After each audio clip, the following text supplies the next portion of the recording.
దాదాపు ప్రజలు చీత్కరించినటువంటి పరిస్థితి. ప్రతిపక్ష హోదా కూడా దక్కలేదు అని అంటే అది ఏ రకమైనటువంటి చీత్కారం అనేటటువంటిది అసలు ఆయనకు అర్థం కావట్లేదా, పార్టీకి అర్థం కావడం లేదో మాకైతే అర్థం కావట్లేదు. కానీ ఇప్పుడు కూడా మళ్ళీ పాత పద్ధతిలోనే విలువలు విశ్వసనీయత అనేటటువంటి మాటలు మాట్లాడితే, నిన్న ఆ మీటింగ్కి వచ్చినటువంటి విజయవాడ కార్పొరేటర్లు కొంతమంది ఇంటికి వెళ్ళి గిలగిల కొట్టుకున్నారంట. ఈ మాటలు ఎలా మాట్లాడుతున్నాడు ఈయన అనేటటువంటి. కాబట్టి ఇవాళ జగన్మోహన్ రెడ్డి గారు సూటిగా విజయమ్మ గారికి, షర్మిల గారికి సమాధానాలు చెప్పాల్సినటువంటి పరిస్థితి ఉంది, ఎప్పుడో వచ్చింది. ఆయన దాటేస్తున్నాడు. విజయమ్మ గారి లెటర్కి ఇంతవరకు జగన్మోహన్ రెడ్డి గారి దగ్గర సమాధానం లేదు. ఇప్పుడు తాజాగా సాయిరెడ్డి గారు చెప్పినటువంటి మాటలు బట్టి మళ్ళీ ఆమె కలత చెంది చాలా విషయాలని పిల్లలకి రావాల్సినటువంటి ఆస్తిని కూడా కాజేసేటటువంటి ఒక నీచమైనటువంటి మనస్తత్వం ఆయనది అనేటటువంటిది తప్పనిసరి పరిస్థితుల్లో ఆవిడ మాట్లాడింది. ఇప్పుడు క్యారెక్టర్ అనేటటువంటిది మాట్లాడుతున్నప్పుడు, విశ్వసనీయత, విలువలు అనేటటువంటి మాటలు మాట్లాడినప్పుడు, ఈ రాష్ట్రంలో ఎవరైనా సరే, పోనీ దేశం సంగతి వదిలేద్దామండి, ఈ రాష్ట్రంలో ఎవరైనా సరే తల్లిని చెల్లిని ఒక కుటుంబంలోనే, అతను ఎవరో పేరున్నాడు కాకపోవచ్చు, లేకపోతే మరొకటి కావచ్చు, ఒక సామాన్యమైనటువంటి మనిషి తల్లిని చెల్లిని ఈ రకంగా బాధ పెడితే విలువలు లేనటువంటి మనిషి అనేటటువంటి ఆ ఊళ్ళో కానీ వెలివేసేటటువంటి పరిస్థితి ఉంటుంది. మరి ఈయన ఒకసారి ముఖ్యమంత్రిగా చేశాడు. ఒక ముఖ్యమంత్రి కొడుకు, మళ్ళీ ముఖ్యమంత్రి చిటికలో అవుతాను అనేటటువంటిది సవాళ్ళు వేస్తున్నటువంటి మనిషి ఇవాళ తల్లిని చెల్లిని విషయంలో ఒక పక్కన వాళ్ళు మాట్లాడుతున్నారు. ఇది ఎవరో మాట్లాడడంలా, వాళ్ళ తరపున మేమెవరో మాట్లాడడంలా. విజయమ్మ గారు స్వయంగా లేఖ రాశారు, అన్యాయం చేస్తున్నాడు అనేటటువంటిది. రెండు కళ్ళల్లో ఒక కన్ను ఇంకొక కంటికి అన్యాయం చేస్తుంటే తల్లిగా నా బాధ్యత నేను నిర్వర్తిస్తున్నాను అనేటటువంటిది ఆవిడ చాలా చాలా సూటిగా స్పష్టంగా చెప్పారు. ఒక పక్షపాతం అనేటటువంటిది చూపిస్తున్నాడు, ఒక వివక్షత అనేటటువంటిది చూపిస్తున్నాడు అనేటటువంటిది, కుటుంబంలో ఏం జరుగుతుంది అనేటటువంటిది కుటుంబ పెద్దగా విజయమ్మ గారి మాట క్రైటీరియా తీసుకుంటారు కదా ప్రజలు, తీసుకున్నారు కదా, తీసుకున్నారు. ఈ రకమైనటువంటి గుణపాఠం చెప్పారు. ఇప్పుడు ఆవిడకి సమాధానం చెప్పరు. విజయమ్మ గారి లేఖకి సమాధానం ఏంటనేది చెప్పరు. షర్మిల గారి ఆరోపణలకి సమాధానం ఏంటనేది చెప్పరు. సాయిరెడ్డి గారిను, సుబ్బారెడ్డి గారిను వాళ్ళకి 40 నిమిషాల పాటు ట్రైనింగ్ ఇచ్చి ఇవి మీరు మాట్లాడాల్సిన విషయాలు అనేటటువంటిది డ్రాఫ్ట్ ఇస్తే వీళ్ళు కుళ్ళిపోయి లోపల, ఎందుకంటే ఇది రాజశేఖర రెడ్డి గారి ఆదేశం, ఇది కాదు.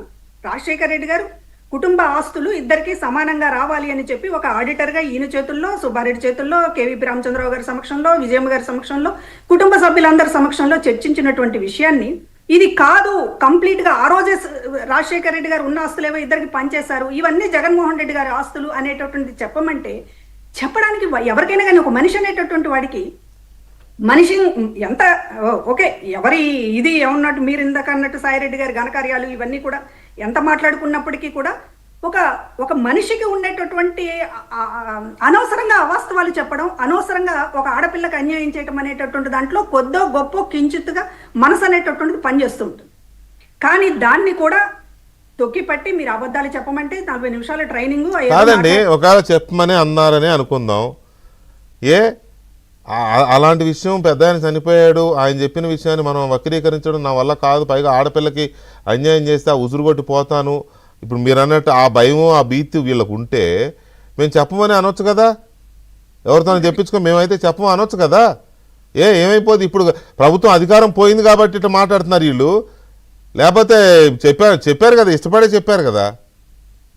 ఇప్పుడు నాయకుల సంగతి సరే, మీరు అన్నట్టు ఎందుకు ధైర్యం లేదని నేను ఒక మాట అడుగుతాను. వెంకటకృష్ణ గారు, షర్మిల గారు ఇన్ని మాటలు మాట్లాడారు, రేపు ఆయన ఒక ప్రెస్ మీట్ పెడతాడు, జర్నలిస్టులు వెళ్తారు, వెళ్ళి రాసుకుని వస్తారు. కనీసం ఒకళ్ళైనా సరే షర్మిల గారు సూటిగా మిమ్మల్ని ఈ విషయం మాట్లాడింది, విజయమ్మ గారు ఈ లేఖ రాశారు, దీనికి మీ సమాధానం ఏంటని అడగలిగినటువంటి గట్స్ అక్కడ ఉన్నటువంటి జర్నలిస్ట్ ఒకళ్ళకు ఉందా?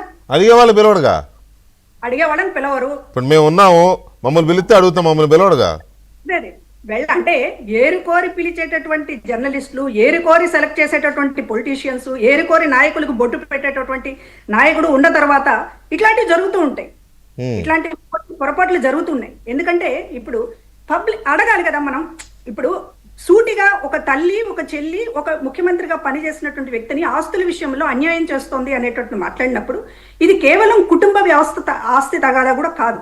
షర్మిల గారు ఏదో ఆస్తుల కోసం అడుగుతున్నటువంటి విషయంగానే చూడకుండా ఇది మహిళలకు సంబంధించినటువంటి డెఫినెట్ గా పసుపు కుంకుమ లాంటి సమస్య కదా ఇది. ఇప్పుడు ఆడబిడ్డలకి ఎలా ఎగ్గొట్టాలా అని చెప్పి అందరూ చూస్తున్నటువంటి సమయంలో ఎన్టీ రామారావు గారు ఆ రోజు ఆస్తి హక్కు అనేటటువంటిది తీసుకొస్తే ఈరోజు దేశంలోనే ఒక చర్చ జరుగుతోంది. మహిళలకు సమానంగా ఆస్తి హక్కు ఇవ్వాలని సుప్రీంకోర్టు లాంటివి కూడా సమానంగా జడ్జిమెంట్స్ ఇస్తూ ఉన్నాయి. ఈ పరిస్థితుల్లో ఇక్కడ నువ్వు ముఖ్యమంత్రిగా పనిచేసి ఆవిడ మొత్తం కూడా ఏంటి ఆ రోజు జరిగింది, ఎట్లా రావాల్సినటువంటి ఆస్తిని బుకాయిస్తున్నాడు, ఇవ్వడం లేదు అనేటటువంటిది ఆవిడ ఓపెన్ గా చెప్తున్నప్పటికీ కూడా దాని మీద అడిగేటటువంటి ప్రశ్నించేటటువంటి పరిస్థితి లేకపోవడం అనేటటువంటిది ఇది ఇంకా ఏమి హక్కుల గురించి మనం మాట్లాడగలుగుతాము మహిళల గురించి అనేది ఒకటి. ఒక చెల్లినేమో హంతకురాల్ని చేస్తే